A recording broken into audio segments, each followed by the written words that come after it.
Good morning, everybody. Thank you for your patience. We're just expecting a bigger crowd, but we are going to continue with the training anyway. We have 100 participants joining in on the WebEx, and we'll make this even more interactive and special than ever. So thank you for Columbia students and professor and everybody who has prepared this workshop for making it here to the United Nations and continuing with this series of workshops. Thank you, Rebecca, and all the students. The power of asking the right questions. It's really interesting for me, this particular topic, and I'm excited to dive in. So why don't we start? We'll be incorporating everybody who's online, so we see you, and we encourage you to be participative, to drop your questions in the chat. There will be opportunities for you to unmute also and share your insights. And with that, I'll just pass the floor to Rebecca. Thank you. Here. There we go. Hi, everybody.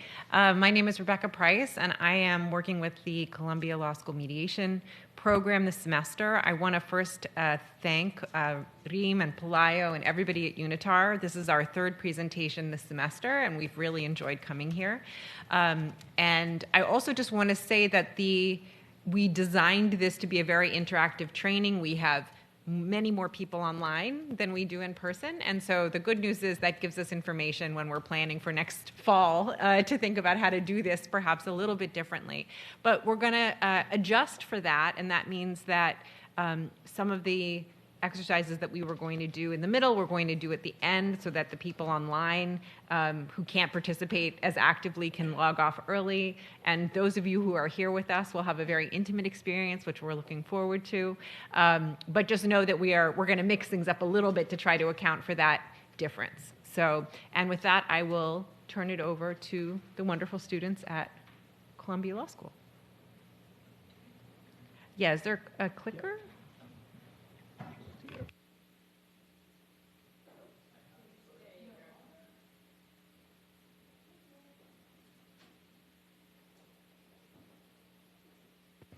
Okay, so I will introduce our team briefly. Some of you may know us already if you've been at our other presentations this semester.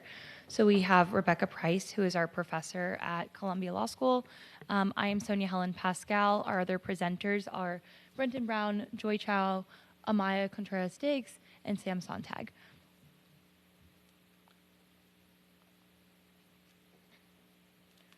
So why are we going to spend over 2 hours talking about something you all already do on a daily basis, asking questions? So even though this is something we are all familiar with in daily lives, in terms of we ask questions all the time, we have seen the benefits in conflict resolution that come from being more strategic about the questions we ask and the way in which we ask them. So we wanted to help you develop these skills. In mediation, we see how asking and responding to questions is fundamental to helping parties overcome disputes and reach resolutions. This is because before jumping to solutions, we must first understand the problem. This is both for the parties and as mediators. This may seem obvious. If you want more information about a topic, you have to ask questions, either to someone or Google or now even ChatGPT. However, what we have learned as mediators is that the way in which we ask questions shapes the responses we get from the parties. So today we hope to provide you with the tools to think about how best to shape your questions to reach your goals in a particular conversation, and what to do as you are listening to the responses. What do you do with that information once you have it? We will also talk about the importance of the questions we ask ourselves to prepare for potentially difficult conversations in a variety of contexts. We hope that after today, you can apply these question asking and listening skills, whether you are approaching an important organizational or workplace conversation, or whether you are strategizing how best to manage a conflict that exists in the geopolitical realm. I will now turn this over to Amaya.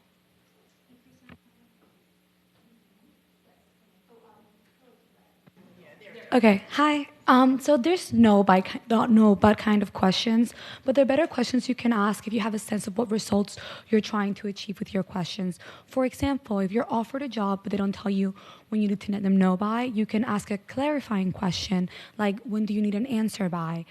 For focusing, you can ask like, tell me about the goals you have in place for your department. For stimulating, you're trying to get people talking and get them exciting. So you can ask like, what's the highlight of your day or like your week? For suggesting, you can ask something like, have you ever thought about doing this? For building relationships, you want to get to know them, so you can just ask like, where are you from? Something about where they come from. For encouraging participation, you can say, hey, do you think we should add anything? Does it look done to you to get someone talking? For exploring and evaluating alternatives, you can suggest, what if we do this other thing instead? And for moving towards closure, you can say, so how does this look moving forward? Next slide, please. So in the US, it's rude to ask certain questions about certain topics like age, money, salary, sometimes even politics. And even regionally in the US, there can be differences in what questions mean. But also in certain cultures, people prefer direct questions over indirect questions. For example, in Netherlands, they say things pretty straightforwardly and directly, whether it's feedback from your manager or a comment about your new hairstyle. And it's really normal to just give a no with no explanation when you ask someone for a favor. So we want to point out that we're going to be presenting from a US orientation, but we want to invite you throughout to contribute and let us know how things work in many different contexts or where you're from. So for one of our first exercises, we're asking you, in countries where you live or work or are from, how does culture influence questions? So if anyone wants to start up.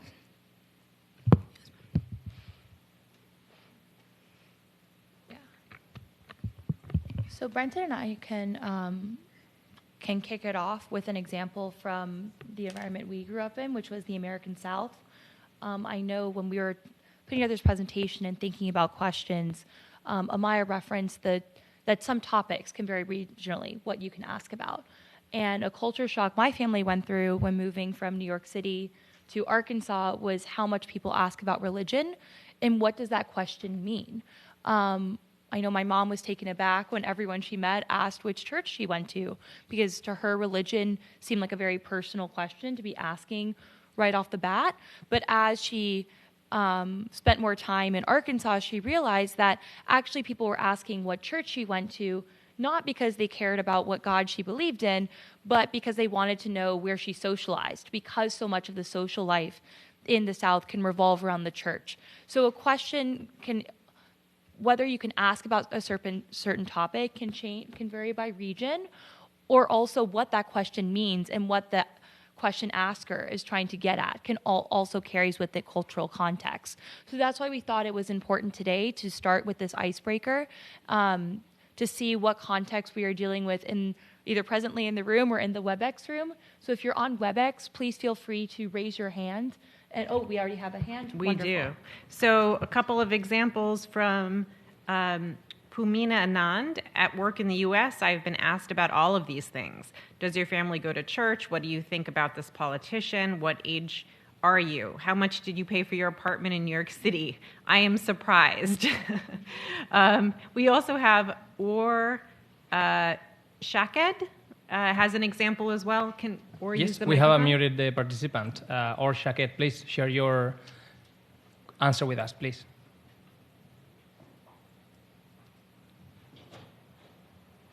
Morning. Can you hear me? Yes. Hi, thank you. Thank you. Good morning, everyone. I apologize I wasn't able to join in person. So in my cultural context, I come from Israel. I serve at the Israeli mission to the UN. In my first visit to the States, it was very interesting because I think that very much like the Netherlands, we're a very direct culture. So the way that we provide feedback is very direct, very honest. In the cultural context where I am from, it's considered as, being genuine and warm and caring, and not necessarily as blunt, as rude as I've unfortunately had to learn in some contexts in America. So it's just one of those cultural things that when you are navigating into other cultures, including, of course, in the States, it's just one of these things that you have to adapt to. The way that you ask questions and the way that you provide feedback changes in whatever cultural context that you're at. Thank you. Thank you, Or. So we have a couple more from the WebEx. In some parts of this is Kusei. I'm sorry if I mispronounce your name, by the way. In some parts of the Middle East, such as Syria and Lebanon, people will ask about where you come from to determine your religion and sect. Permina actually follows up and says it's actually illegal now to ask about past salary and age if you're an employer in New York, which is an interesting way that overlay of legal issues onto questions and what's appropriate to ask in certain contexts.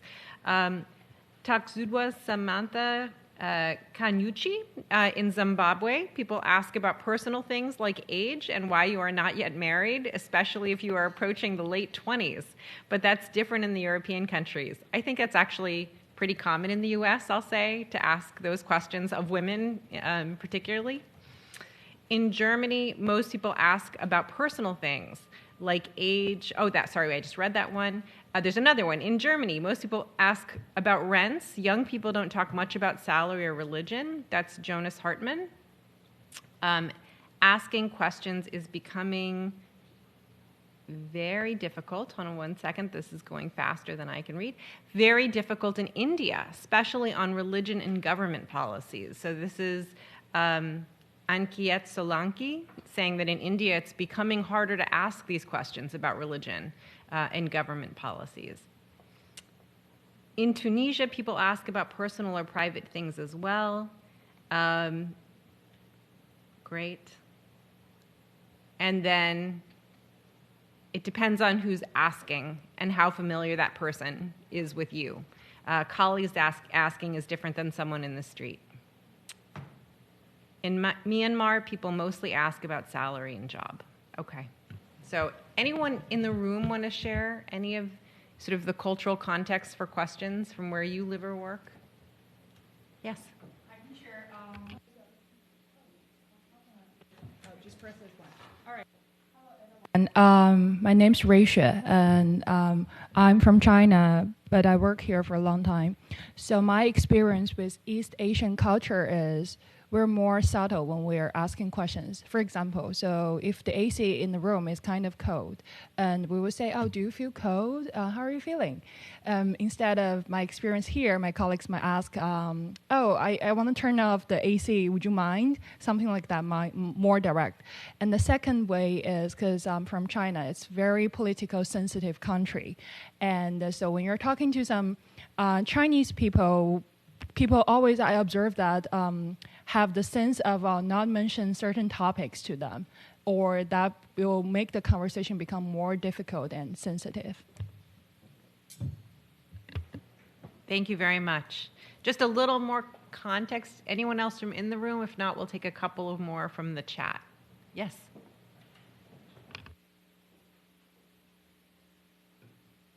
Turn green. Red.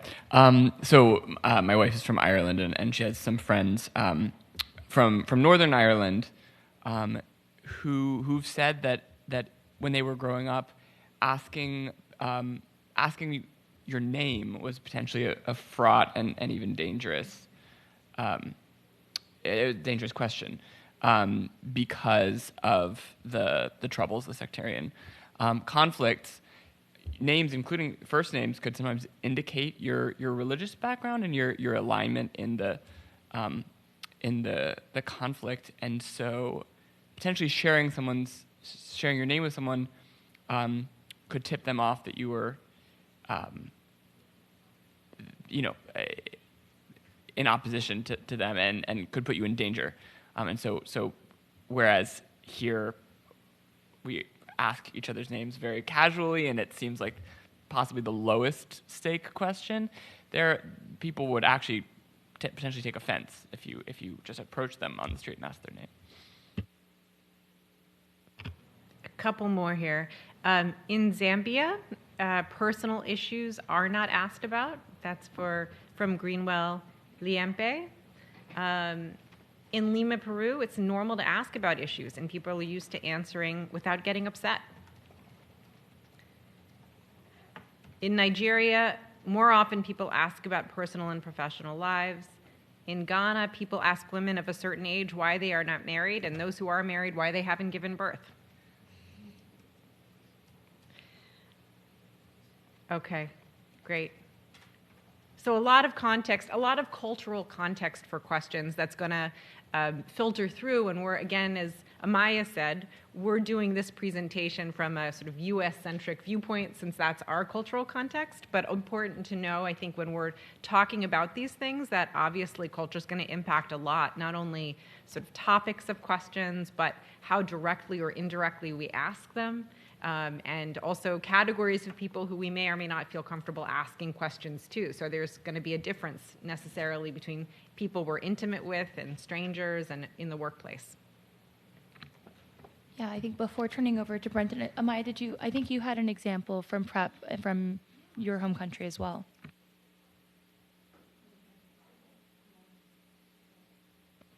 Yeah, so I had an example. I actually grew up in Cuba, and growing up in my household, we didn't really ask people for favors unless we really needed them, and it was really hard for us to get. So we would always keep things to ourselves. But when I moved to the U.S., I noticed that people asked any kind of question, any favor, no matter, they could expect a no for an answer, but it was just let me just try and see if they would help me out. And I thought it was very surprising for me, who was used to just trying to figure things out for myself instead of asking for help.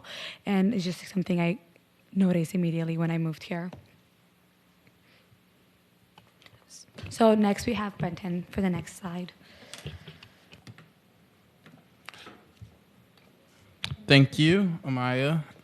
Hello, everyone. I'm Brenton, and I'll be discussing some types of questions that we can ask of people, and that can be either an open question or a closed question. And some of you may be familiar with these questions. I'm sure most of you are, but I just want to give an overview of them.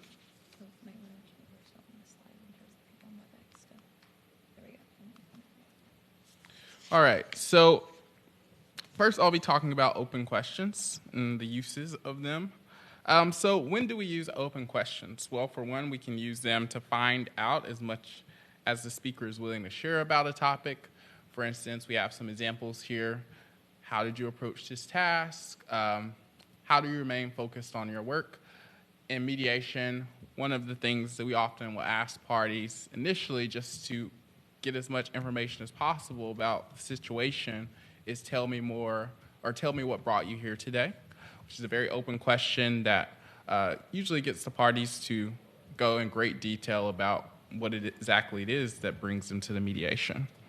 If you want to know more about something that was already said, a good question for that is tell me more about X. Here we have tell me more about how you stay focused. Another use is to find out more about a person, their wants, their needs, their thoughts, and their beliefs. We have some examples here. What motivated you to make that decision? Why is that so important to you? So these are some good open-ended questions that really allow you to get as much information as possible.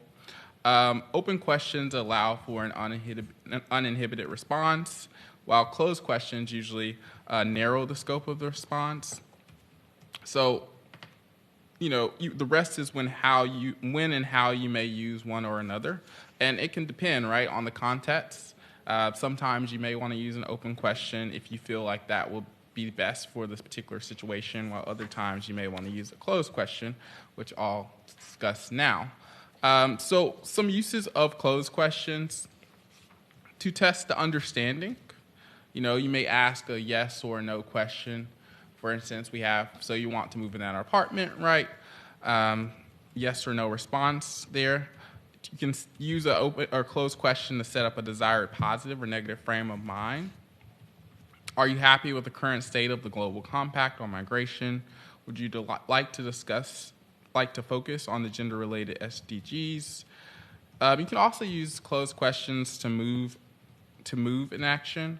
If I can deliver this tomorrow, will you sign for it now? So closed questions may be more appropriate in certain situations. I know in mediation, If we are asking, for instance, a clarification question about something, we may use a closed question. If I understand you correctly, you wanted this because of this, correct? So I think for clarification, closed questions in particular can be really useful. Yeah, I think another time we've seen use of closed versus open questions to add on to that is, yes, when we're trying to clarify, we need like a targeted response, or also if depending on whether you have a party that is very verbose, sometimes asking open questions will have them go in many different directions, and it can be hard in a mediation to track. Like if someone goes on for 15 minutes, it can be hard to make sure that the other side heard all of that information. So if you notice that a party is more open, and I think I personally tend to be more on this side of, even if someone asks me a closed question, I could probably go on for 15 minutes, but asking sometimes a more targeted question allows information to be received in more bite-sized chunks.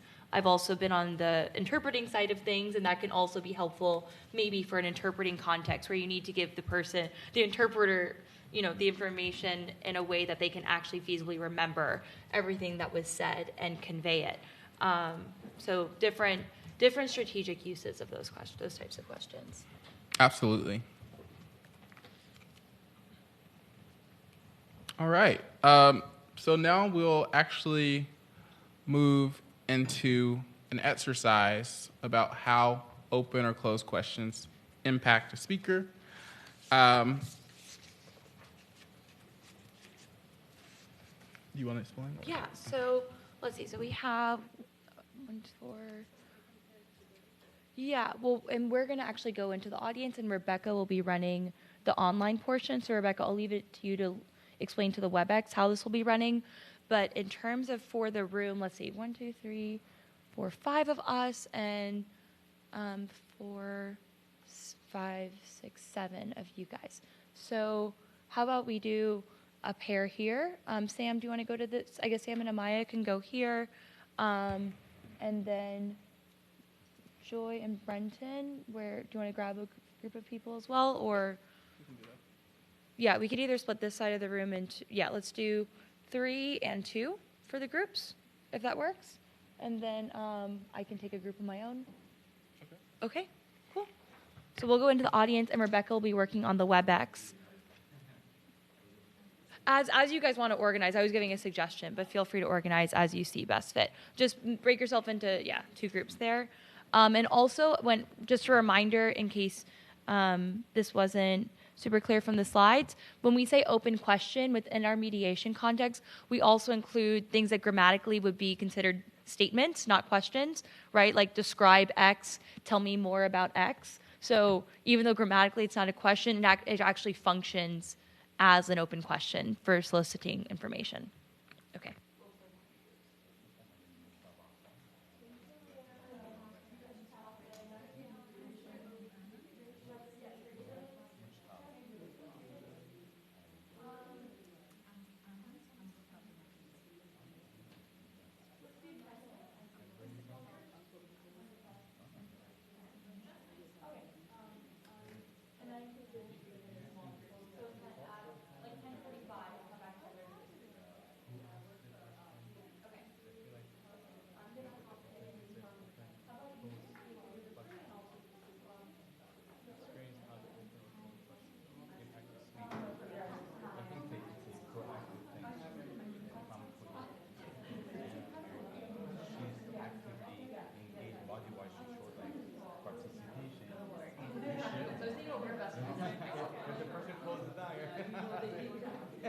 Body language said don't even approach.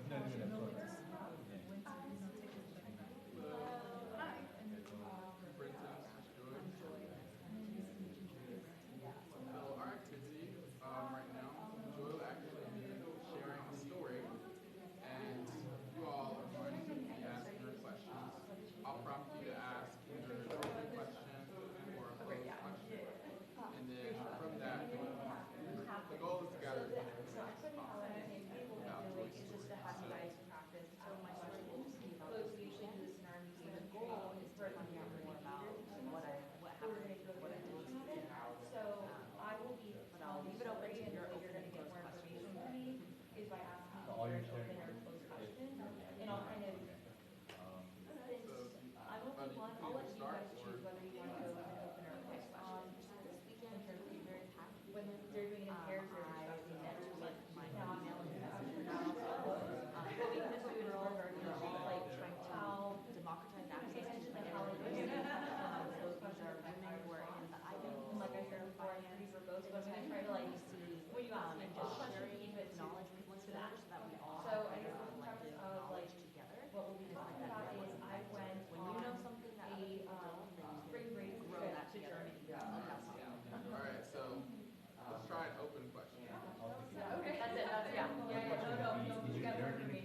you learn it?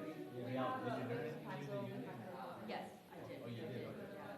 I also think What it comes stopped you from, from actually? I think it comes from like if Rachel and I, we have history, we know each other well, I'm going to share places I did, it's horrible. But if you're sitting next, maybe I'll be a little more close, maybe I won't share everything right away of somebody else's project, and maybe I'll just say, yes, you did. Why don't you turn that into a part? And then more about the migration system, What did you what your learn? revelations were, Oh, what did okay. you learn, yeah. Yes, so we were talking, we were doing research for an NGO on the migration camps on the Greek islands where a lot of migrants come in. We were looking at surveillance technology that is used at the border and in those. It was actually one girl, my friend Dominique, she was the spearhead of all of this. She had the idea of getting like a female group together, and she's the one that created the group chat. Surveillance Started saying, who is free? Let's do this once a month. And it was with the goal of getting everybody together to talk about different current events, ways that we can support one another, and keep in the loop of what everybody is up to. You have open questions? Yes.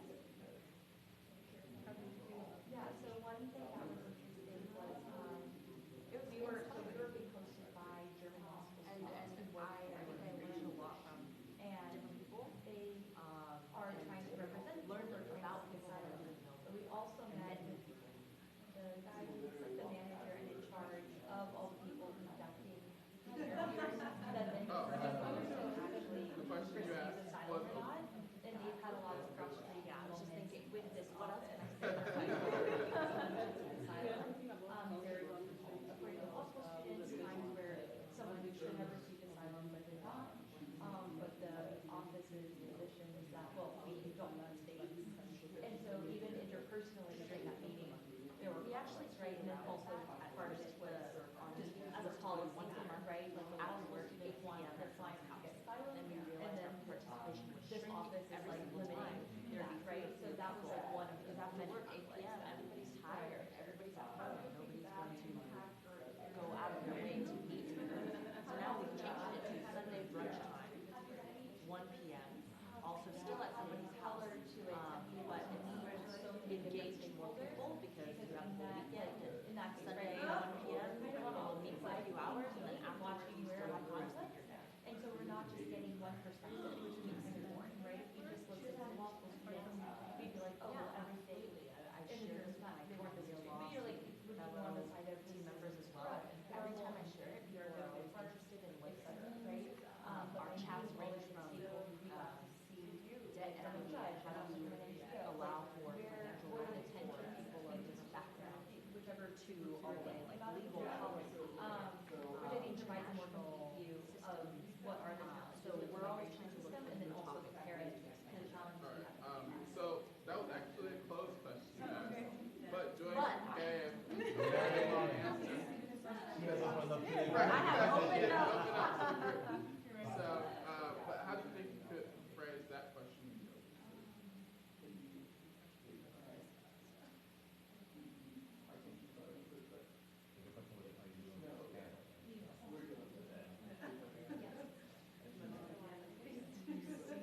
So I think that I agree with this like that actually, but I think they were kind of a more activist mindset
express their frustrations, or if I was just there.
What you're highlighting is actually what is done in the courtroom a lot of times with defendants and lawyers. They'll ask this particular pattern of questions to get a particular witness to say certain things.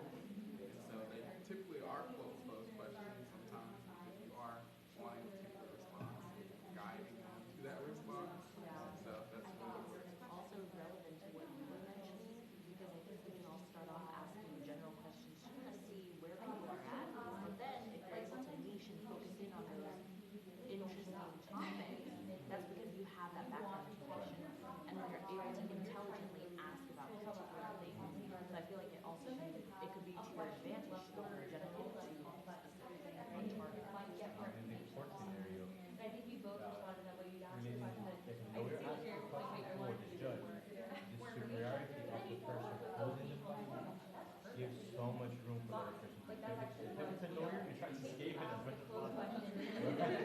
If it's a judge, you share as much as possible. You don't want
So in this, And I know has also to know that about presentation this really and that. has that. Hold on a second. The hybrid aspect So as the well. person who's responding has the opportunity to open questions, bring it to where they want to change the narrative. Oh, wait, You both got the message. okay, cool. Very cool. Okay, I live right. Oh, yeah.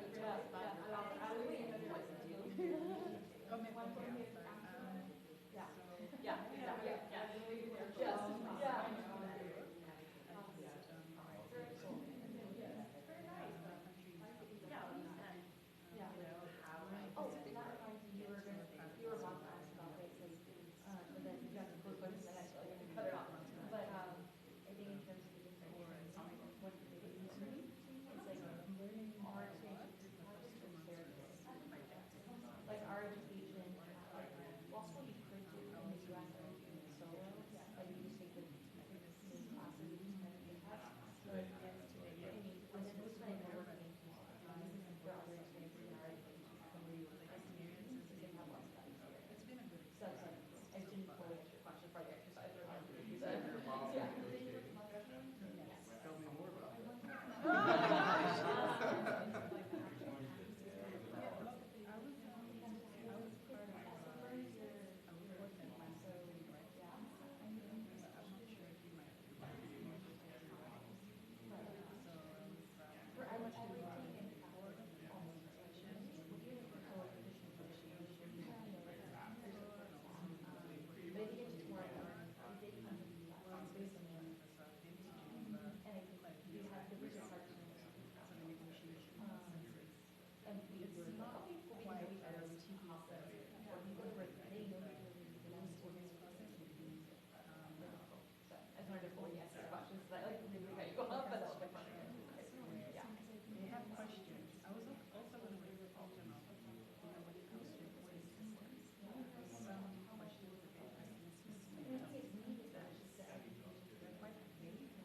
So that might be a different way I can think her like approaches question as well in terms of different what we the Americans are thinking.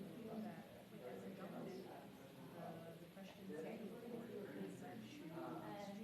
Let me check in with all the thank you guys for a country that's still doesn't have the capacity to more or less streamline the process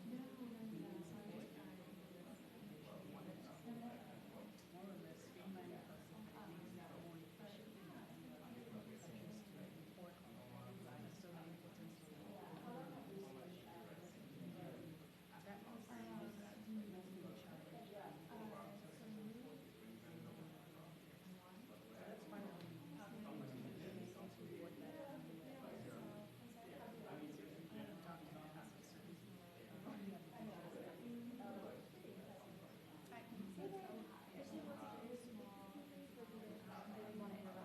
was the challenge. That's why we're ready to focus. I don't want to interrupt, but I would.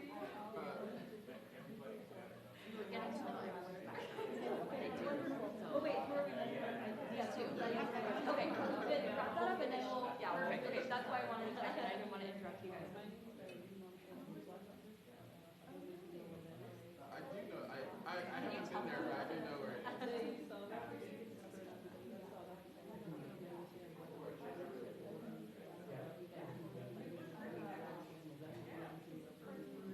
I've been to South Africa, which is why I'm familiar with Botswana.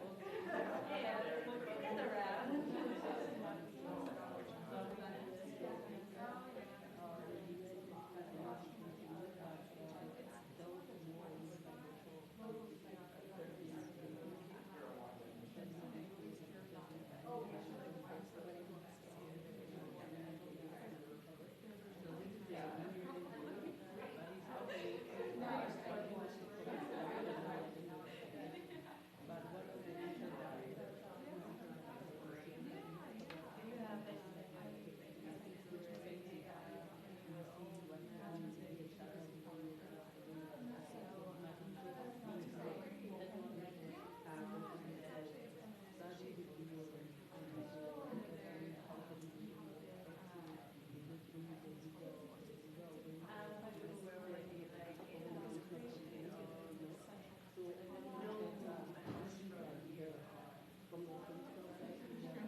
Okay, folks, we're just going to come back together to debrief the exercise.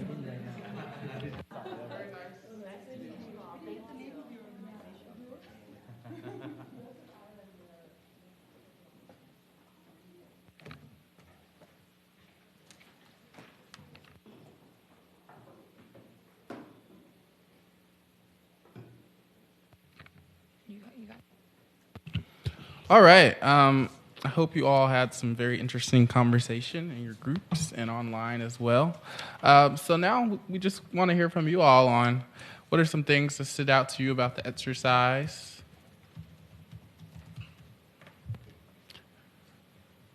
Don't all speak up at once. And then, yeah, just wait for it to go red. And then people can Okay, something I noticed during the exercise is I am more comfortable asking closed-ended questions. And then as we got into the conversation, I felt more comfortable, and then I started to ask for more clarification, or do you mind elaborating on that, and just getting more information. Or as we discussed in our group, the expectations you have, my colleague mentioned it, you kind of have these expectations that when you ask even a closed-ended question, that the responder might just naturally elaborate, and you might be expecting that. And then when they don't, that's when you're encouraged to follow up on that and get some more detail, but also try not to steer the conversation too much where you're missing things that you might not have thought of. Yeah, absolutely. One thing that you mentioned there was sort of about comfortability. And, when you're more comfortable with the person who's asking a question, even if it's a closed question, you may share more because of that familiarity. Whereas if it's a stranger, somebody you've never met before, if they ask you a closed question, you're probably going to give a simple yes or no answer. So thank you for sharing. Yeah, and I think the thing you mentioned about being careful not to steer the conversation too much. I think if that's your intention, then great, right? If you're asking a certain question to steer the conversation, wonderful. But if that's not your intention and you're asking a closed question just because that's what you're more comfortable with, and you're unintentionally steering the conversation in a certain direction when really you want to be more in the more general information gathering stage, that's what we're trying to avoid here. So steering intentionally is great, but just intentionality behind it is I think the key. We have a comment here from Orr. I think closed questions direct you to a certain position or emotion. It's that guiding question. Open questions allow the person that is being asked to share more from their perspective if they wish to do so.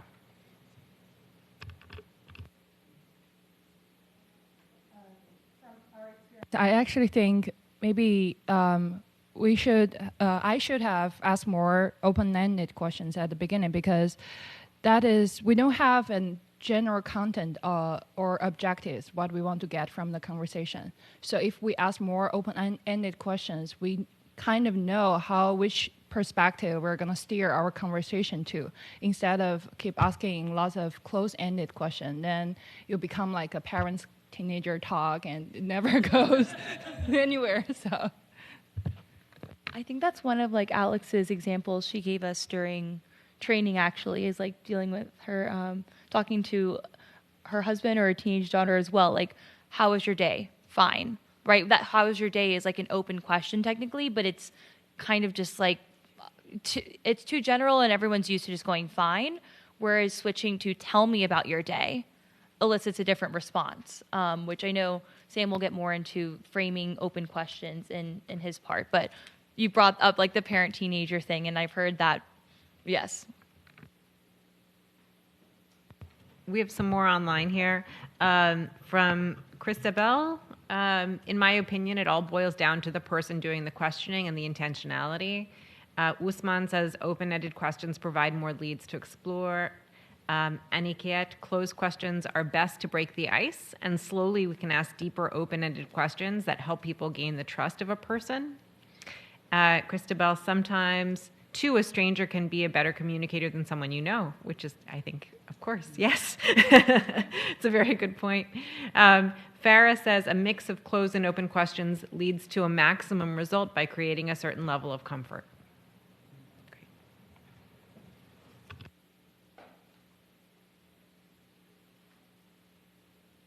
We were also talking a little bit about sort of how questioning changes depending on your relationship and the sort of stakes of the conversation, and the fact that if you do have a really clear sense of what you're looking for in a conversation, you might approach it differently depending on how important your goal is, how important the relationship is.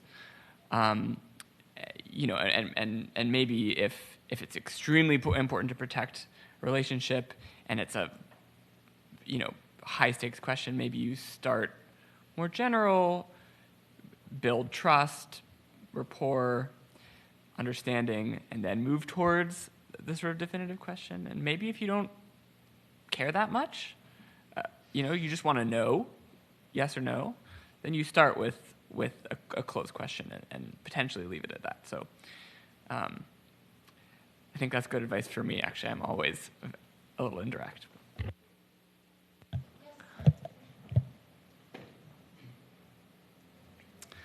Hello, I think the atmosphere and the ambiance set it plays a key role. So same question of how was your day? If it's done while two people, or mother and daughter, are playing sport with each other, or doing something at the same time, or reading a book, may have a different response, or the setting may be different, as opposed to someone just walking through the door and the mom looks angry and 2 hours later, how was your day? Obviously, you know, the response. So the ambiance and atmosphere plays a key role. Oh, it's on. Thank you. So echoing everybody that has shared their comments so far, our group also, I noticed a couple trends. One is that there's ways to kind of go back and forth between open and closed. Something that came up was when you are a subject matter expert and you are in a niche sector and there are targeted questions that you want to ask, that may actually be a good way to bring up closed questions, since it signifies that you have the knowledge of what you're talking about. You're willing to go deeper, and it signifies maybe that you've done your research and you can contribute to a particular targeted topic. I think other thing that we talked about was how all questions, even if you ask them in a closed way, they can be reframed into an open question. Some questions that we had were, you know, do you see this expanding? Are you going to add more people? Each of those questions, if you change it from do you or are you, you can change it to what are your ways of doing so? Or tell me more about this. Describe your plans. And so you can kind of toggle back and forth between that. Yeah, I think that's something that came up in our group as well, is how once you've asked a closed question and realize you're not getting what you want, how do you pivot into open in the moment? And what I saw the members of my group doing was asking an unintentional closed question and then going, oh, well, tell me more about that. Describe more. And an observation that came up was actually sometimes a question with less words that seems simpler could be the open question, right? So it's not that once you've asked a closed question, it's done for and you can't go back and add and ask for elaboration, right? Like sometimes you can just add a tell me more, and it can be as simple as that to reframe whether you get a closed or an open response.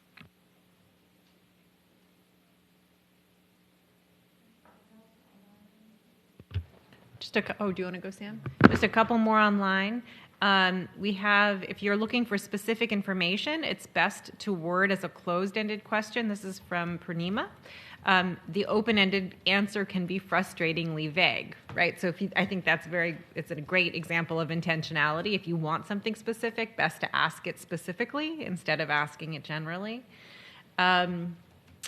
Usman, open questions help build a roadmap to achieve a goal or have more success at persuasion. Closed questions would end at a blank no. So yes, if you want to achieve a goal or have more success at persuasion, Usman didn't exactly use the word rapport, but yes, if we're trying to build rapport so that we can ultimately affect maybe what somebody will do in response to us, open questions encourage rapport building because it gives a lot of agency to the person who's answering the question. Let's see here. So Milena has a question herself, an open question. What can help you ask an open question if you are not so into the subject? So what are some ways to ask open questions? And then actually Greenwell answers by saying, open questions typically start with what, why, how, tell me about, also describe or explain are very common starts to an open-ended question. They are designed to encourage the person being asked the question to provide a detailed and thoughtful response. For an example, an open question might be, can you tell me about your experience with conflict resolution in the workplace? Thank you, Greenwell. That was a very thorough answer.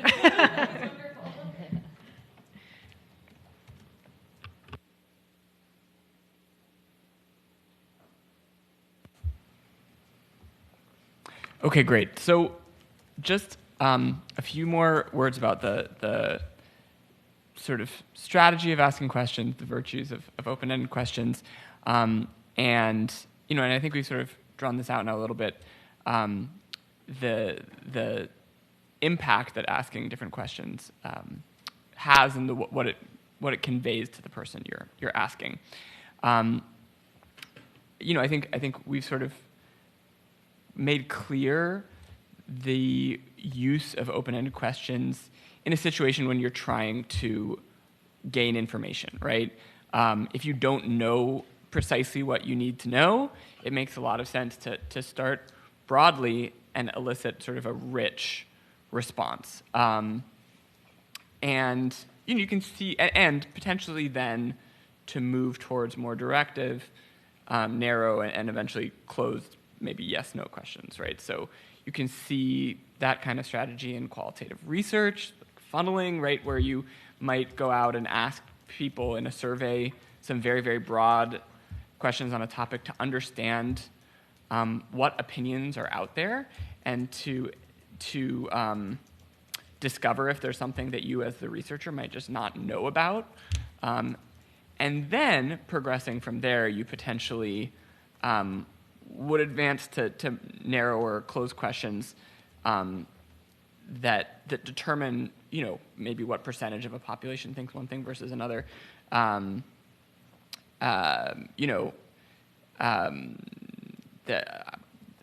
thinking about this because our last presentation involved transitional justice, but a transitional justice practitioner who I spoke with a couple months ago, who was designing a transitional program implementing a reparations and truth-telling mechanism after violence in their country, asked victims of that violence first, what do you need? And then once they'd collected all that information, the second question that was asked was, would you consider that justice, right? Yes or no? And this was and from that scaffolding, they built a program. I think it's maybe a little less obvious why open questions might be useful in an adversarial situation, right? Where parties are opposed to each other, where they're entrenched, polarized. If you're in the middle of a conflict, I certainly find myself asking closed questions if I'm asking questions at all, right? For mediators, open questions are partly about learning, right? But on some level, in a mediation, it doesn't matter that much what the mediator actually knows, right? In fact, the main concern is having the parties move towards some form of resolution and being empowered to do so. And so there are some other important, and asking open questions is actually a big part of that process. And there are mediators who will, only ask open questions through an entire mediation. And there are a few things that I think we've already touched on a little bit that open questions are doing there in that kind of environment where people are in opposition to each other. One thing is it starts to move people from what this is sort of mediator lingo, from positions to issues. So from saying this is what I want, this is how I see things. You can think about this in a political context. The U.S. has any number of highly polarized issues where people have a very, very set perspective. and if you give them the chance, there's sort of is a script, right? That they'll sort of state their position. But if you ask open questions, potentially you can start uncovering the emotional, the experiential basis of those opinions. You can start understanding what people really care about that are under those positions. And that opens up the possibility of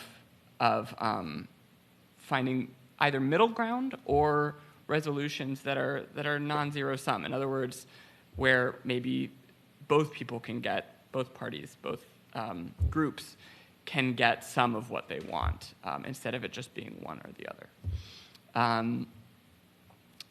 And then I guess another thing is, I was just talking about political polarization and situations where people are really entrenched in their views. And I'm sure you've all seen a situation where someone has a really entrenched opinion and won't listen, won't move. And so I think another thing to think about is what asking open questions can convey. And oftentimes when we start asking open questions, it sort of takes someone away from a script that they have and starts making them both think through their own position and potentially be open to listening to you. That's not always true, obviously, and I think there's always a risk, of belief inoculation, right? The possibility that you're just helping someone rehearse something that they already believe and strengthen it, but this is potentially a way of shaking things loose. And I think it's also worth keeping in mind that the way that we ask questions is also the way that we hear answers, right? So if you're asking really narrow questions, that typically means that you're expecting a very limited set of possible responses. And over time, asking open questions can help you actually hear unexpected things in people's answers and see opportunities that you otherwise might miss. So just to get to this slide briefly, even within the world of open questions, it's worth sort of thinking about how you're framing what you're asking, and what that might be conveying. So, what's wrong with you is potentially an open question that's not going to give you the kind of broad, rich answer that you might be hoping for. Whereas, potentially using more neutral language, what are your concerns? What is important to you here? What do you need? Conveys either just neutrality or genuine openness. That's not to say that there's never a time when a question that has an assertion embedded in it isn't valuable. Obviously, sometimes we're trying to communicate our perspectives with the questions we ask, but I think it's helpful to be mindful of those dynamics. Rebecca, did you have anything to add? I think we're closing in on a break. Yeah, we're closing in on a break. I just want to include some things from the chat which have come in as you've been talking, which I think raise sort of some interesting points here. So we have a few people in the chat saying a couple of things. One, that open-ended questions this is from Augusto Beltran, open-ended questions allow you to understand better the respondent's true feelings and attitudes about the subject. Closed-ended questions, due to their limitations, do not give respondents a choice to share their opinions honestly. Mayar says body language and eye contact play the most significant role. And then we have Ted Zukwa saying open-ended questions give her a truer and deeper meaning to what is being said, especially if you pay attention to body language and certain gestures, because a lot is said in body language. Closed-ended questions don't really give the true meaning as much as left unsaid and unknown. Christabel, open-ended questions, on the other hand, help the party doing the questions to get more answers. It's fine process. It is a fine process whereby the parties get to learn and unlearn. Before diving into this type of question, you must create the atmosphere for it. You must first be friendly, welcoming, calm. Like I said earlier, be prepared to listen to the other party and parties. And then we have a question about when is it best to ask open-ended or closed questions. So I think all of these comments are really astute, and one of the things they bring out is that it's really the intent of the asker is the thing that most influences how a question is received. And so Sam talking about these framing the questions with assertions and questions using neutral language, when we assert our beliefs through a question, the person who is answering is forced to answer on two levels, right? They might be answering to the language of what we asked, but they also are responding to the belief that we are asserting. So I think there's no bad kind of question. And the person who said, for example, that open-ended questions lead us to understand people's true feelings better, sometimes saying to somebody, are you sad? Totally closed question could lead to a very clarifying answer, which is either yes, I am, or no, I am not. And that could be a way to really understand how people are feeling. But again, it's the intention of the asker that's going to be important. And a lot of the comments here also talked about what we do once we get answers, which is we are going to move to actually right after our break. So these are perfect comments, this idea that you take in the person who is speaking in a three-dimensional way that considers not just what they're saying, but also how they are saying it, what is their affect, what is their body language. And it is a perfect transition because we are going to go to a break. And then when we come back, one of the things we're going to be focusing on, the primary thing, is learning how to listen for the different things that people are telling us once we ask the questions. So we're good for a break. And how long? 11:30? Yeah, that works. So 15 minutes, and we'll see everybody back here at 11:30. Thanks very much.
Hello, everyone. Welcome back from the break. We're going to just get started here in a moment.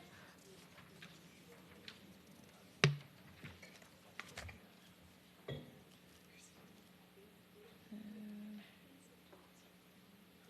that makes sense. Okay, so we've moved around the order of the presentation just to make it make the last video make the most sense, because I think, as Rebecca mentioned earlier, it'll be hard to conduct with the people online. So the way we're going to, in case you're following the program, we're actually moving forward to questions to ask yourself. Then we'll be going to information gathering and active listening, and then a group activity. So the online participants will probably be done around noon. So during the first half of this presentation, we focused on questions we asked other people and how to best frame them to elicit responses from others, whether they're someone you know very well or not. We discussed that context. But another part of either difficult conversations or negotiations or diplomacy is also asking questions to yourself.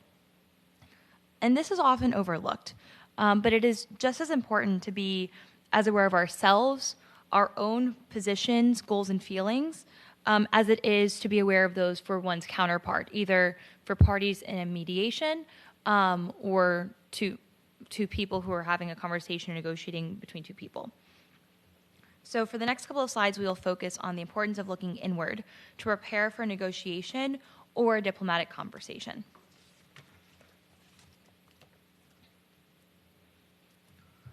So why does this matter? Research finds a definite link between self-awareness and negotiation proficiency. Asking the right questions helps us cultivate self-awareness and knowledge. So this means that questions aren't only important during a conversation, but they should actually start beforehand as you're preparing for a conversation. Before you sit down with the other side, you will need to think, to reflect yourself on what you want to get out of that meeting, and other questions we'll discuss soon. For these questions to yourself, you'll use the same skills we've been talking about to ask other people questions, to actually flip the questions on yourself and clarify your own goals, interests, emotions, and solutions. Our mediation professor, Alex Carter, always talks about the importance of knowledge in a negotiation, and this includes knowledge about yourself. As a mediator, I've seen so many times with parties that when we ask them, what do you want? Or sometimes a more specific question, but the general sense is, what are you looking to get out of this mediation? I get the sense that that's the first time they've thought about the question. They've come to mediation and there have been so many emotions leading up to the conflict, during the conflict, and then maybe also emotions thinking about having to be in the same room as the other person, that they focused on what happened and haven't reflected as much on what they want to see going forward. So I've asked a party, well, what would a just solution look like to you? And they really didn't know what to say because they hadn't given the question that much thought, which is understandable. But I think it's better to go in with knowledge from yourself. What do you want to get out of a conversation? Some of the questions that you can ask yourself to clarify who you are and what you want to achieve from a conversation or negotiation could be, what's the problem I want to solve? What do I need? Either what do I need going forward? What do I need to get out of this conversation? And what would be the first step? So I've been thinking about different contexts when I've had to ask myself similar questions. There's been, in my own life recently, I had to have a student org conversation where I had to ask myself these questions going into a conversation with leadership. What did I need to get out of that meeting? How did I see us moving forward? And I think something I noticed in myself is I often try to anticipate what the other people are going to say, which can be difficult to do, and you never really know, right? So I think the way I've seen these tools be helpful for me in approaching conflict is, instead of me thinking so much about what the other person is going to say, which I do reflect on as well, but I've shifted my focus to thinking about my concerns, my emotions, what I want out of the conversation. And that helps me, instead of going down a million rabbit holes of what someone might say during a conversation, if I have a clear sense of where I want to move, I can always go back to that if something unexpected happens in a negotiation. That's more like an organizational context. Another context I've seen this be important is in activism. I was part of protests in DC where I noticed that the protesters, like all on one side together, actually had many different political opinions, desires, things that they wanted to see happen. But for the particular protest I was a part of for a month in 2019, the organizers actually did a really good job of asking themselves these questions and organizing people around our common goals. So sometimes it's when you have a multi-party situation, you can get lost in what are all the differing opinions, right? Whereas if all the groups are able to come together, or the individuals, as was the case, wasn't even multiple groups. It was just individuals who have their own opinions, especially like political opinions, but we all agreed on one thing. And the organizers of the protest were very clear on the problem we wanted to solve and what our messaging was and what do we want out of this. And that was repeated over and over. And in a protest context, it's a bit complicated because you have people joining at different moments, right? But I remember part of the activism was, as new protesters joined, us passing along the message. The problem we want to solve is X. This is what our messaging is. And instead of getting bogged down in all of our differences, we were able to actually reach the solution that we wanted because we were clear about our messaging instead of getting bogged down in our differences. So I've seen like this self-reflection before, whether it's as organized a conflict as, okay, we're going to have a meeting and we're going to discuss this, or we're going to do a protest, right? Sitting down and asking yourselves, what's the problem you want to solve and what are some ideas you have for solving it? Or maybe you don't have solutions yet, but maybe I felt disrespected. So I need to feel respected coming out of this meeting, right? That seems kind of vague, but even going in with that kind of compass can help guide your approach to a difficult conversation. I know, Sam, you alluded to before, like in conflict, sometimes we can shut down, right? So, and I think when you don't have a clear vision of what you want from something, it's easier to shut down, not ask the right questions. Whereas if you know what you need to move forward in a relationship, work relationship, or just keep mend a bridge, or whatever it is that the goal is, right? If you're clear on even some vague thing as much as like, I need to feel respected, that can help guide you in the conversation and prevent one from shutting down.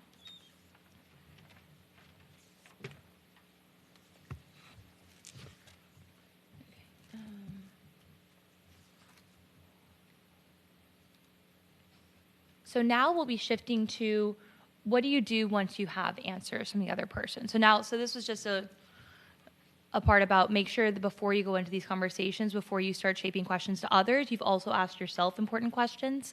And now we'll be turning it over to Joy to talk about what do we do when we get information from others and how do we process that information and respond to it. Thanks, Sonia Helen.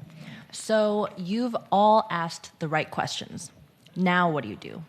In a way, the first step of conflict resolution or peace building is to listen. So by the end of this presentation, you will all be active listeners in both negotiations and also everyday context. So listening, of course, helps you with information gathering. Being an observant and attentive listener can clue you in to what someone is asking for, looking for, or is receptive to. So most of the time we listen, but we don't actually listen to understand.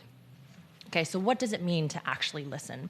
One, to be genuinely curious about what the speaker is trying to express. You want to be listening in order to understand the speaker's concerns, needs, and wants. And most importantly, you don't want to prepare your response as you listen. Think about how many times you've been introduced to somebody and right after they've said their name, you forget their name because you're thinking about your next question or your next response. So that's why it's important to just fully take that in and be in that moment. And how can we show that we're listening? There are both nonverbal and verbal cues. So for nonverbal, it would obviously be to stop talking, since you can't talk while also listening to somebody else.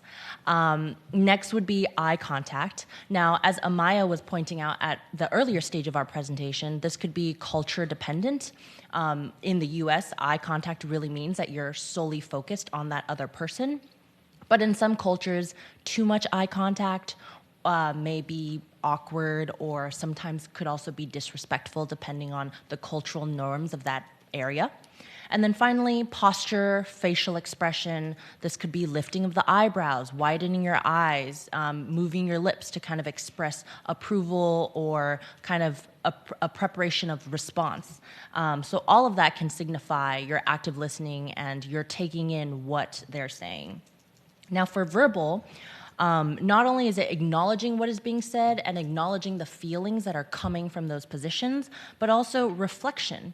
Reflect the language that is used by the parties.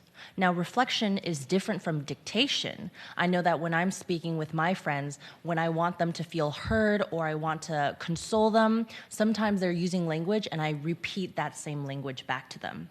But oftentimes when you're in a negotiation situation or you're mediating, you want to distance yourself from the exact language that is used by the parties, and you want to reflect, summarize, and reframe what you hear into productive conversation. For example, removing the sting from hostile, negative, or threatening statements, but still preserving the speaker's core meaning and restating it in a way that's more constructive. And what are you listening for? Facts, feelings, and interests. Facts are the what. It's the main content of what is being said. And we like to focus on not only broad picture, but sometimes the specific details. So we call it the forest and then the trees as needed. And here in the clinic, we always recommend our participants to take notes as others speak. Not only does that help retain memory, but it also allows us to chart out the parts of a mediation. There's a beginning, middle, and end. End hopefully being future-looking, and then middle is the present moment, and then beginning is what has passed, what has already happened, and the parties sharing their stories. Now, we often always stray away from getting too much into the facts, because if we reframe the entire record, that could often sound like you're just regurgitating the facts and it could get monotonous. So we want to, again, stay focused on the broader picture. Now, feelings. Feelings are the emotions underlying the facts, both feelings expressed by the parties and those affected, and also the new feelings that negotiation may invoke. Sometimes if you cannot figure out what the feelings are, pay attention to any negative feelings that are being shared, and then flip it around, and that's usually what they're interested in. For example, if somebody says, "I feel stuck, I've applied to so many different places," then you could respond, "I think you're telling us that you've been looking for recognition and payoff for all the efforts that you've put in." So that's an example of reframing and identifying those feelings. Also, when it comes to feelings, don't be afraid of being wrong. In mediation, oftentimes we say something thinking that that's what the party's feeling, and then we notice a facial reaction. "Hey, Sonia Helen, I couldn't help but notice, your eyebrows raised when I said this. I thought you were feeling XYZ. Is that right or wrong? Did I get that right?" And then if people correct you on how you're feeling, that's actually a good thing, because that redirects you into the proper direction, in addition to showing you that these parties care about the negotiation. When they care enough to correct you, that means they care enough to pursue some sort of future resolution. And then finally, interests. An interest is the need presented by an issue or position. So an example of a position is the initial request or demand. "I want $1,000 to settle." Whereas the interest is the underlying reason why a party takes the position. So the reason, interest being, "I need money to pay medical expenses." Now, there are different types of interests. They could break down into economic, social, psychological, legal, political, moral, or ethical, and they could be conflicting, complementary, or common. For example, two people with the identical demands could have very different needs. We had one settlement case where one woman was looking for a settlement payoff to help pay for her child's medical and school expenses, whereas the other woman had the same demand but wanted a policy change. She didn't want anybody else at the organization going through what she had been through. So now that we have learned what these facts, feelings, and interests are, we'll put this into practice. I have a little short story here. It'll just take a few minutes, and then I would love to pose the question to all of you, what are the facts in the story? What are the feelings in the story, and what are the interests in the story? So see if you can parse this out as I read this backdrop. So in the small town of Pleasanton, a heated debate erupted over the proposed construction of a shopping mall on the edge of a beloved community park.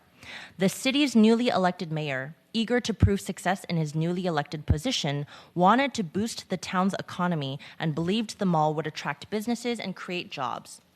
On the other side of the argument, a group of concerned citizens, including local environmentalists and longtime residents, argued that the park was a vital green space that provided a sanctuary for wildlife and a place for families to connect with nature. During the intense debates, the concerned citizens also expressed discomfort with large construction projects that could be hazardous for their children who are used to running around and playing in the park. The mayor's team focused on the long-term benefits of economic growth and opportunity creation, whereas the community members were determined to preserve the town's cultural heritage and keep their green space. The stage was set for a high-stakes negotiation, with each side hoping to find a solution that would satisfy their interests without compromising their deeply held values. So with that, would love it to open it up to the room and anyone on Zoom who can first share what were the facts here.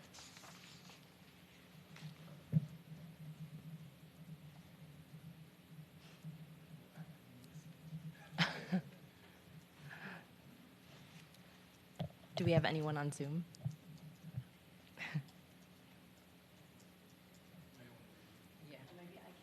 Yes, please. Does it work? Yeah. As fact, I would say that there were plans to build this center that you talked about, or the community space next to the park. So I would say that would be the situation just for itself. And yeah, maybe that's pretty much it. Yeah, I think that's the main crux. And since you so kindly volunteered, I'm also going to ask you about the feelings that you noticed there.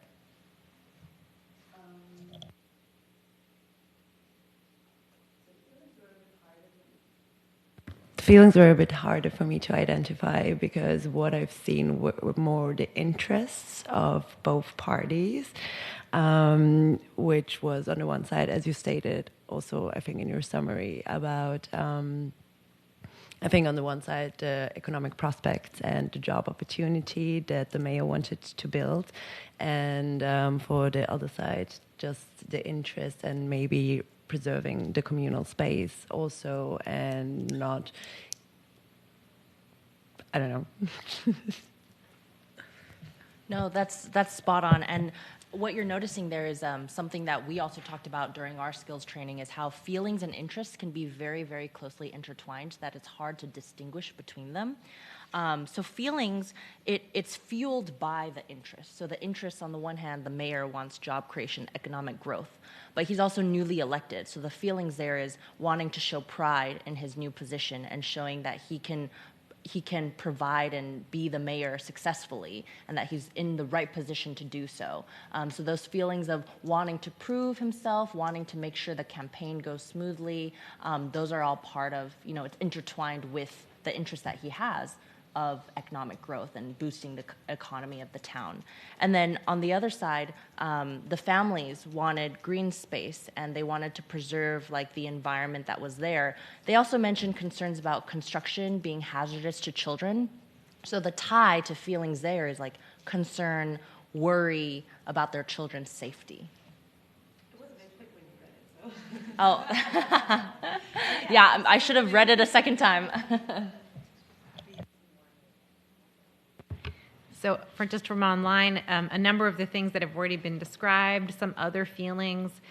Citizens are deeply concerned for the environment and their families. The mayor is feeling strongly about proving his abilities. Murunji, excitement by the mayor and trepidation by the community. So I think important to note that there are lots of feeling words and ways to express a multitude of things that are going on. We usually have more than one thing that we're feeling at the same time. Issues regarding encroachment on the park, conflicts of interest on both sides, cultural heritage preservation as against economic development. Joy, I have a question. So, sometimes feelings aren't entirely clear. And you sometimes, I guess, have to make a guess. How do you go about doing that? I think as we touched upon in the last slide, hearing those verbal or nonverbal cues could clue you into a feeling. And I think as we noticed on Zoom and in the room, you can pick up on different and multi-layered feelings. So when you go in one direction and say, I think you're feeling, concerned or worried about what this means for the future of your children being able to play around in the playground and the park. Did I get that right? And making sure that you give yourself the room to be corrected. Because if you're able to shift that conversation back on the wrong path, back on the right path, then you're able to make sure that the conversation is productive. Does that help?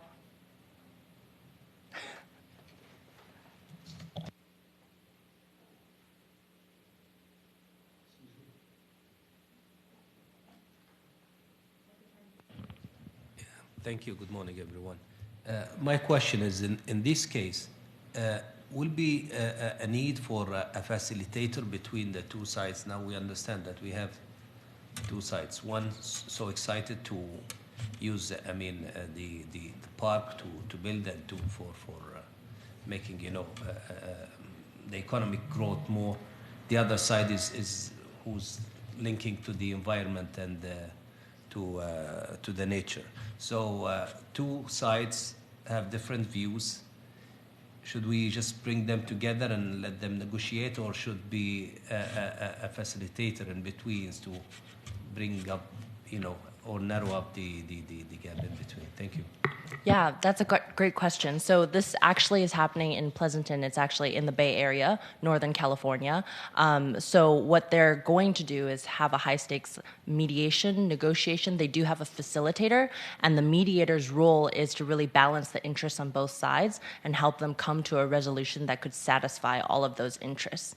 And something else that they're doing is not only bringing in the mayor and the concerned citizens, but there's also other stakeholders that are involved. There are the citizens, the people who live there. There are local environmentalists who maybe don't live there, but also have just as much of a concern. And there are different agencies, different stakeholder groups that could also have relevant opinions for where the negotiations could go. I'm glad you're still asking process questions, as we talked about during our last presentation. So thank you for bringing in topics from our other presentations this semester to our presentation today.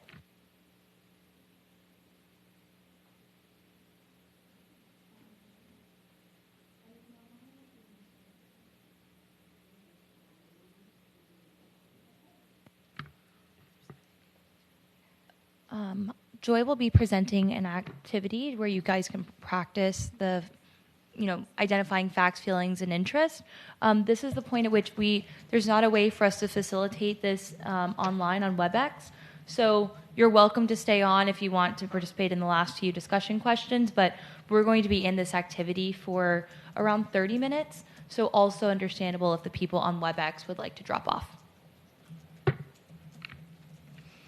So this final skills exercise is four-way listening. So in groups of four, one person would share a personal conflict or decision she or he is facing, while the other person is listening for facts. A third person is listening for interests, and the final person is listening for feelings. And then all the listeners, it's helpful to take notes on what is said, and then once the speaker finishes telling their whole story, person A listens for the facts, ending with the sentence, "Did I get it right?"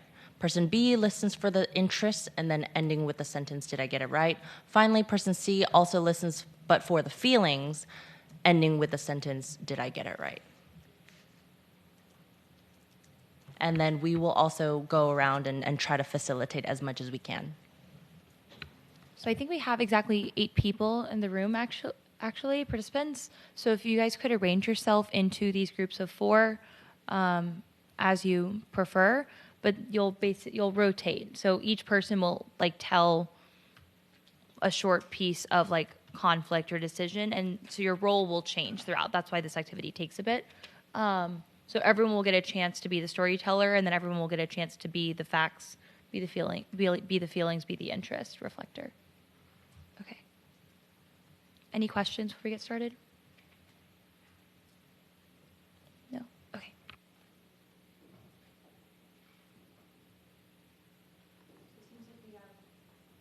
Arrange yourself as you guys would want, so there are 4 here, 2 there, 2 there, so maybe 2 people to the side of the room, people over here.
during that meeting time, he wants me to do like something immediate to answer their questions or something.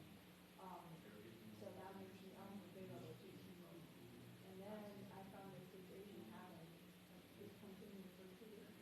And I talked to my origination team A manager and I asked if they can help me with the situation because first of all, I have to face a lot of conflict. I cannot really do the work. And second of all, I'm overwhelmed.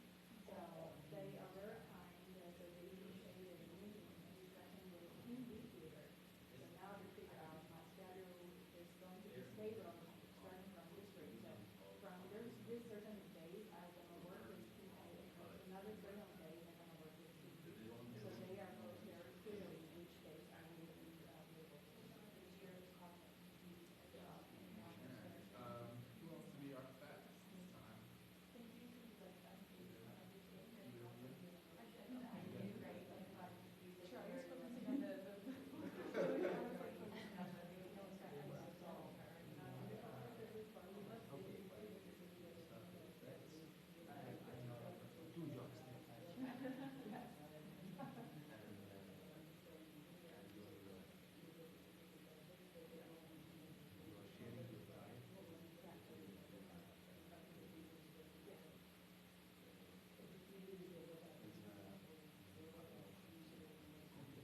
Okay, everybody, come on back.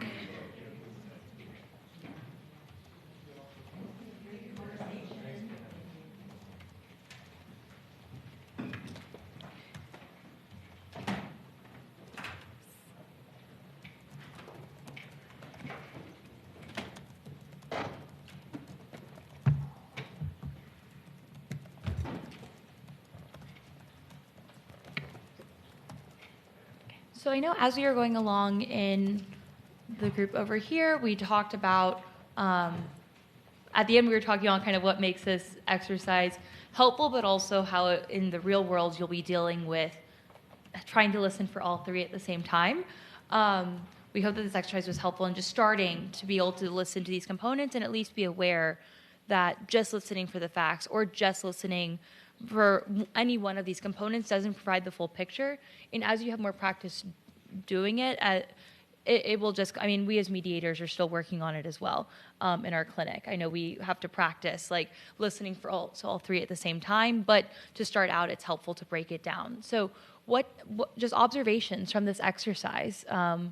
What did you find difficult? What is something that was unexpected, or any other general observations?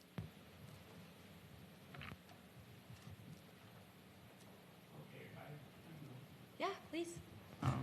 Well, hi everyone, my name is Ed. During the exercise, what I found is that in listening for the facts, the feelings, and the interests, I found it best that you put yourself in the position of the speaker. So as they speak and as you listen to them, you put yourself in their shoes. That way, it gives you a better ability to understand the information that they are sharing with you. Because if you in a way devote yourself from what you're listening to, you might miss very important both verbal and nonverbal cues from them. So that's what I found to be helpful.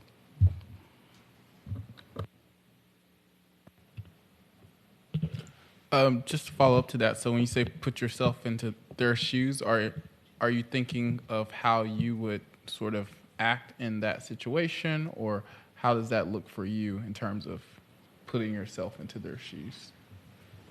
Okay, for me, it's really trying to get where they're coming from. I think you made a point which I really liked earlier when you said the way that we ask questions is generally the way we hear answers. And that stuck out to me because sometimes when you listen to people speak based on your own biases, it can affect the way that you interpret or receive their information. So when listening, it's, try to put yourself in their shoes as much as possible to understand where they're coming from. So for you, putting yourself in their shoes helps you think about your biases and try to remove them to make sure you're getting to what they're saying, not what preconceived notions you're bringing to the table. Is my understanding that correctly? Thank you.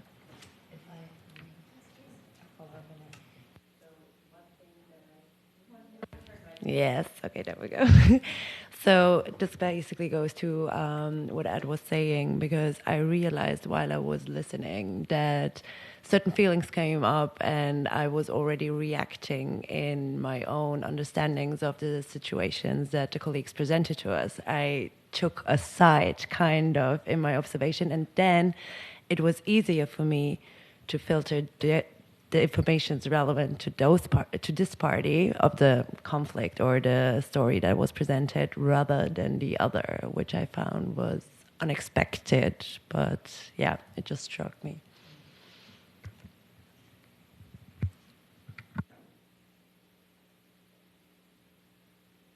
Yes. I think that that's a really interesting point. The way that our emotions and our positions and priorities affect the way that we hear things. I think it's also to something we were talking about earlier. Part of what makes it so important to sort of prepare for a conversation when possible, and reflect on your own perspective and ask yourself questions, because on the one hand, you want to be as open as possible to the person you're speaking with, and to be able to actually hear what they're telling you. On the other hand, you don't want to completely lose track of your own position and your own interests, and just get swept up in their perspective, right? And so sometimes to separate those out in time and to clarify your own perspective first and then immerse yourself in theirs can be really helpful. Yeah, thank you for tying that back to the mirror. I think that's a question you could add to like that list that we had on the mirror slide, is like, what biases am I bringing to the table? And it's good to at least know. It's hard to completely get rid of those, but if you're aware of them, like you were saying, right, you were self-aware, you were aware of the biases you were bringing, right? So that was, even if in the moment it's difficult to completely change, it does affect the way you're listening, right? And so, but if you weren't aware, you would have just been completely one-sided. Whereas that awareness, I think, helped you start thinking, okay, wait, how do I shift to understanding both sides that are being presented here?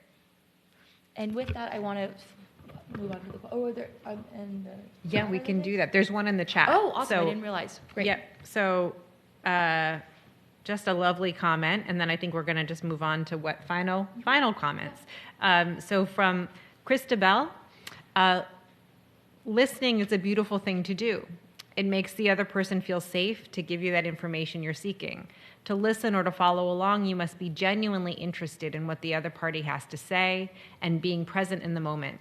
You must make the conversation a priority by keeping the focus on them. Allow them to talk, and please do well to resist the temptation of jumping in while they have the floor. So perfect. It's actually a great summation of all that we've been talking about after our break.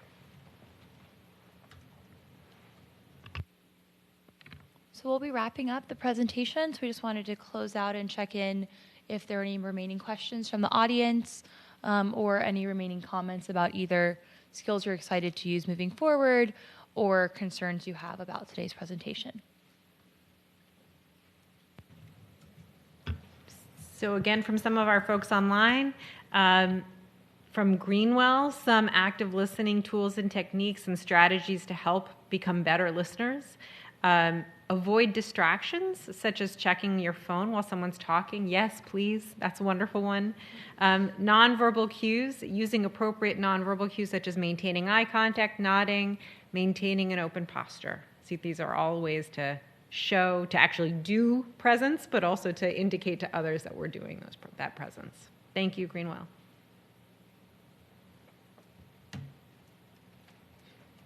Any other comments, questions? Sam?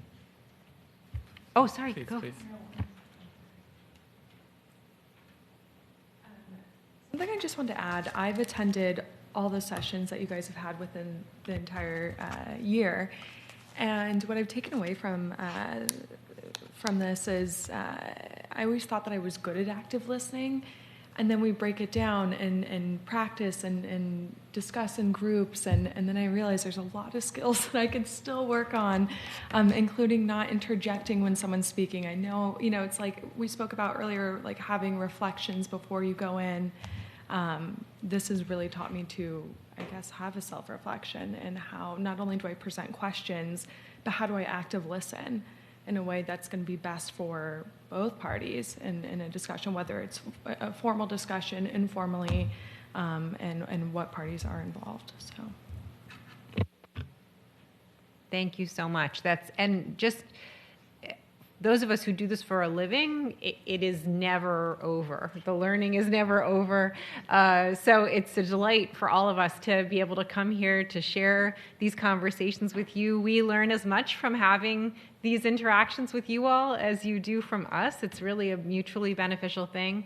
I just want to thank Pelayo again and UNITAR for hosting us, and to say that the Columbia students will be back, some of them the same, some of them different, in the fall, and we hope you all will join us then as well. Thank you so much.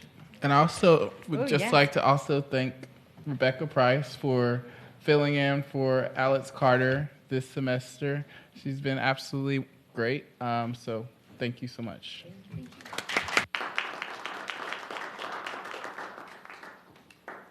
Everybody, just we'll be publishing the PowerPoints on the website as well as the videos if you want to replay or see anything else. And if you want anything related with the certificates, you can contact me at nyo@unitar.org or ask for our email. Thank you very much for coming.